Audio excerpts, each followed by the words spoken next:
Assalamualaikum warahmatullahi wabarakatuh. Nama saya Satria. Saya adalah mahasiswa IAIN Kendari Prodi PIAUD semester 6. Pada kali ini saya akan menjelaskan materi tentang teori bermain, di mana dalam mata kuliah permainan dan bermain di Raudatul Atfal. Ya, teori bermain. Berdasarkan sifatnya, teori bermain dibedakan menjadi dua. Yang pertama yaitu teori bermain klasik dan yang kedua adalah teori bermain modern. Ya, teori bermain klasik muncul sebelum abad ke-20 dan sebagian besar menggambarkan suatu kekuasaan dan kekuatan pada saat teori itu diangkat atau dimunculkan. Ya, yang kedua teori modern. Teori bermain modern. Teori-teori modern yang mengkaji tentang bermain tidak hanya menjelaskan mengapa perilaku bermain itu muncul. Ya, para tokoh juga berusaha untuk menjelaskan manfaat bermain bagi perkembangan anak.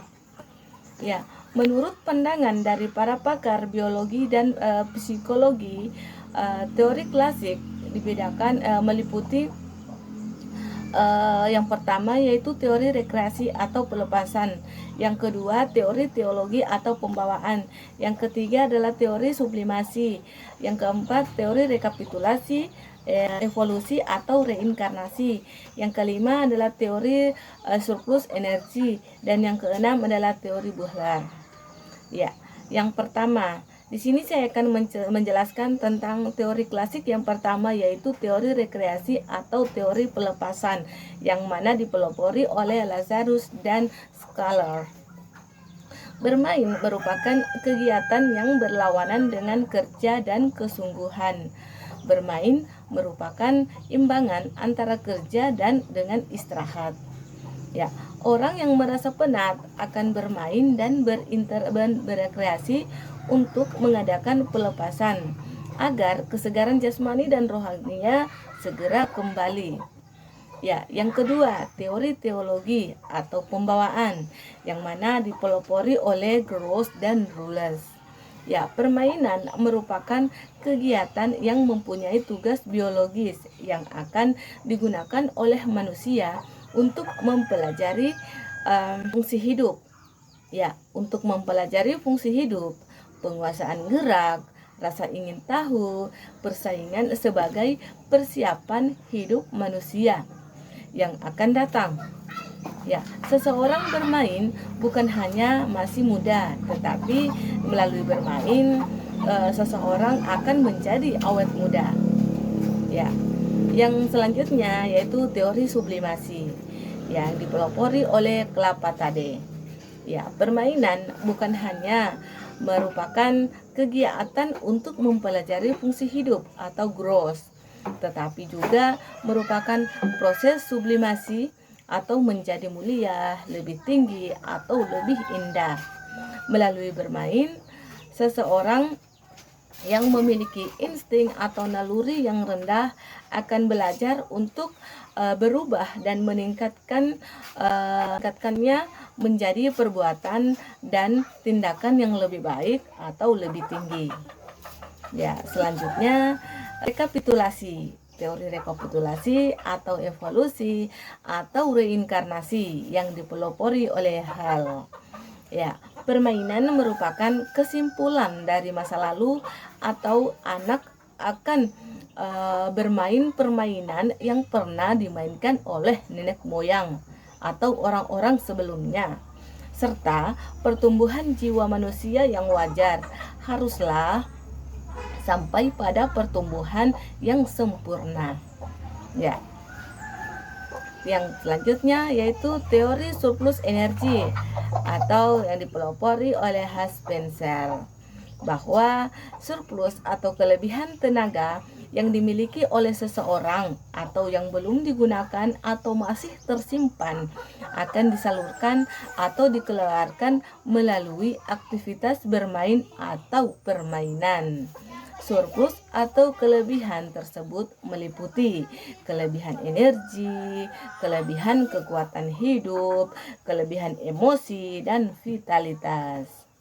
Ya, yang terakhir yaitu teori Buhler, bahwa di samping permainan merupakan kegiatan untuk mempelajari fungsi hidup atau teori Gross. Bermain juga merupakan functionless atau nafsu untuk berfungsi, dan aktivitas Drang atau kemauan untuk aktif. Untuk bisa bermain, seseorang harus mempunyai kehendak, kemauan, dan nafsu untuk bermain permainan yang diinginkannya. Ya, yang kedua, di sini saya akan mengkaji tentang teori bermain modern. Ya, di mana sebelumnya saya sudah mengkaji tentang teori bermain klasik, dan selanjutnya saya akan mengkaji tentang teori bermain modern.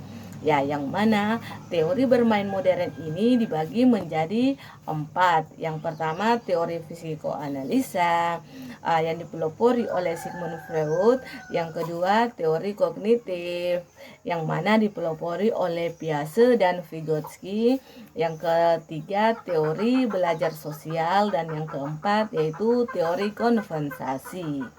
Ya, yang pertama di sini saya akan mengkaji tentang teori psikoanalisa yang dipelopori oleh Sigmund Freud.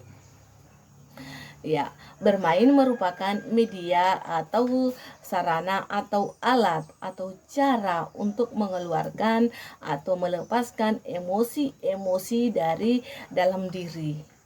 Ya, bermain juga merupakan media untuk belajar mengatasi pengalaman traumatik atau frustasi. Bermain merupakan salah satu cara untuk mengukur, untuk menguasai, dan mengetahui sifat suatu alat. Ya, yang kedua, teori kognitif, yang mana teori kognitif ini dipelopori oleh Piaget dan Vygotsky. Ya, menurutnya bermain merupakan bagian atau tahap perkembangan kognitif atau daya tiru, daya ingat, daya tangkap, dan daya imajinasi yang harus dilalui oleh seorang anak. Ya, bermain juga merupakan sarana untuk belajar berpikir, mengungkapkan ide-ide atau kreativitas, daya cipta, atau berimajinasi. Ya, selanjutnya teori belajar sosial. Teori belajar sosial. Ya, pada teori ini manusia sebagai makhluk monodualisme, yaitu makhluk individu dan makhluk sosial. Ya, bermain dapat menjadi sarana atau media untuk berkomunikasi, bersosialisasi, dan berinteraksi dengan orang lain atau makhluk hidup lain, atau dengan kata lain yaitu makhluk sosial. Ya, yang terakhir yaitu teori konversasi. Ya, teori konversasi, bermain tidak hanya berfungsi sebagai pengisi waktu luang atau rekreasi, tetapi sekarang sudah menjadi kebutuhan untuk mendapatkan penghargaan atau untuk mempertahankan hidup atau sebagai profesi. Ya, itu saja yang bisa saya jelaskan. Ya, lebih dan kurangnya mohon dimaafkan. Saya akhiri, wabillahi taufik wal hidayah. Assalamualaikum warahmatullahi wabarakatuh.